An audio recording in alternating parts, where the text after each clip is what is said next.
സ്വാഭാവികമായിട്ടും എല്ലാ സമുദായ സംഘടനകളോടും നല്ല ബന്ധത്തിൽ പോകണമെന്നുള്ള ആഗ്രഹമുള്ള പാർട്ടിയാണ് കോൺഗ്രസ് പാർട്ടി.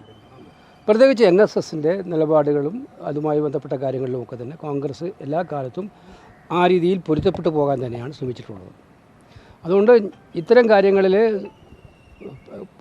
കൂടുതൽ പ്രയാസങ്ങൾ ഉണ്ടാകാതെ മുന്നോട്ട് പോകാൻ പറ്റുമെന്നുള്ളതാണ് ഞങ്ങളെല്ലാം മനസ്സിലാക്കുന്നത്. അല്ല, പ്രതിപക്ഷ നേതാവിനെ അങ്ങനെ ഒരു നിലപാടൊന്നും ഇല്ല. കോൺഗ്രസിനകത്തൊരു കാര്യം നിങ്ങൾ മനസ്സിലാക്കേണ്ടത്, ഒറ്റപ്പെട്ട നിലപാട് ആർക്കും എടുക്കാൻ പറ്റില്ല. ഇതൊരു ദേശീയ പാർട്ടിയാണ്, ദേശീയപരമായ നിലപാടുണ്ട്. ആ നിലപാടനുസരിച്ച് സംസ്ഥാനത്ത് ഞങ്ങളെല്ലാം ആ നിലപാടുമായി ബന്ധപ്പെട്ട് ഒരാൾക്കും വ്യക്തിപരമായ അഭിപ്രായങ്ങളൊക്കെ ഉണ്ടായി വരും. പക്ഷേ പാർട്ടി നിലപാട് വരുമ്പോൾ അത് കോൺഗ്രസ് പാർട്ടിയുടെ നിലപാടായിട്ട് മനസ്സിലാക്കുള്ളൂ, UDFൻ്റെ നിലപാടായിട്ട് മനസ്സിലാക്കുള്ളൂ. ഞങ്ങളെ സംബന്ധിച്ചിടത്തോളം NSSുമായിട്ട് എല്ലാ കാലത്തും നല്ല ബന്ധം പുലർത്തിയിരുന്ന പാർട്ടിയാണ്. അതുകൊണ്ട് തന്നെ അവരുടെ കൺസേണിനെക്കുറിച്ച് വളരെ ആഴത്തിൽ ചിന്തിക്കുന്ന പാർട്ടിയുമാണ്. അതുകൊണ്ട് എന്തെങ്കിലും അവിടെയൊക്കെ മിസ്കമ്മ്യൂണിക്കേഷൻ ഉണ്ടായെങ്കിൽ അത് പരിഹരിക്കാൻ പരിശ്രമിക്കും.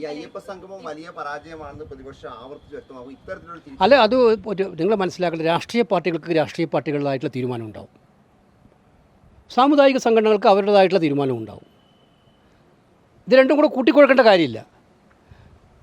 കോൺഗ്രസിൻ്റെ അഭിപ്രായമാണ് NSS പറയണമെന്ന് കോൺഗ്രസ് പറയുന്നതിലത് വല്ല കാര്യമുണ്ടോ? അതുപോലെ NSSൻ്റെ അഭിപ്രായം അതേപടി പറയാൻ NSS ഒരിക്കലും കോൺഗ്രസിനോട് പറഞ്ഞിട്ടുമില്ലല്ലോ.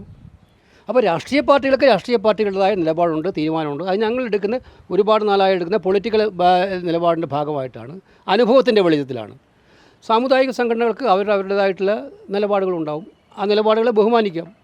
പക്ഷേ നമ്മുടെ നിലപാട് പറയുകയും ചെയ്യാം. ഇതാണ് അതിനകത്തുള്ള കാര്യം. അതിനകത്ത് കൂടുതൽ കോംപ്ലിക്കേറ്റ് ആക്കേണ്ട കാര്യമില്ല. എവിടെയെങ്കിലുമൊക്കെ മിസ്കമ്മ്യൂണിക്കേഷൻ ഉണ്ടെങ്കിൽ അതൊക്കെ പറഞ്ഞ് പരിഹരിച്ച് മുന്നോട്ട് പോകാനുള്ളതാണ് കോൺഗ്രസ് പാർട്ടിയുടെ. അത് ഇന്നിപ്പോൾ ഞാൻ ഇന്ന് വായിച്ചല്ലോ, ഇലക്ഷൻ്റെ കാര്യത്തിൽ അദ്ദേഹം വളരെ കൃത്യമായിട്ട് സമദൂര സിദ്ധാന്തം തുടരുമെന്ന് തന്നെ പറഞ്ഞിട്ടുണ്ടല്ലോ. ഈ കാര്യത്തിലുള്ള അഭിപ്രായമാണ് അദ്ദേഹം സൂചിപ്പിച്ചത്. ആ സൂചിപ്പിക്കാൻ അദ്ദേഹത്തിൻ്റെതായ കാരണങ്ങളുണ്ടാവും. ഞാൻ നേരത്തെ പറഞ്ഞല്ലോ, എവിടെയെങ്കിലുമൊക്കെ മിസ്കമ്മ്യൂണിക്കേഷൻ ഉണ്ടെങ്കിൽ ഞങ്ങളും കൂടെ പരിഹരിക്കാൻ ശ്രമിക്കും എന്തായാലും.